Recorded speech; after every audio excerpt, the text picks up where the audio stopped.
Then, upon birth, when the woman squats, because she's supposed to squat to have her baby, when she's squatting and having that baby and she's pushing that baby out, like I told y'all in the last video, there's a reason why the anus is so close to the vagina canal, for the baby can get some of that feces and put it inside of its mouth, for the baby can start lining the gut tissue. That's the first sign of bacterium lining the lining of the gut, lining the duodenum, lining the jejunum, lining the small intestinal tract and the large intestinal tract that we call the colon, the transverse colon, the sigmoid colon, the ascending colon, the descending colon. All of that bacteria that first contact of that bacteria comes from the woman's feces when she's pushing that baby through. And that's the reason why the anus is so close to the vaginal wall. And this is the reason why at least 90% of women, when they're giving birth and they're pushing, they're pooping as well. Because and y'all can look this up, I'm not lying, that first initial gut lining of the mucosa membrane inside of the stomach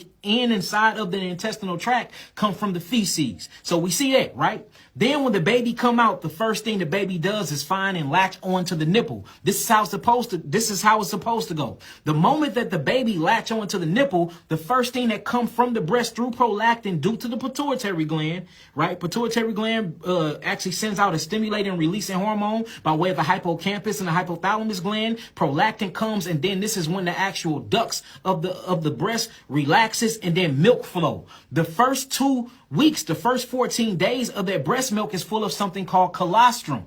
If you look up the ingredients in colostrums, 92% of colostrum is, guess what, y'all? Microbials, bacteria.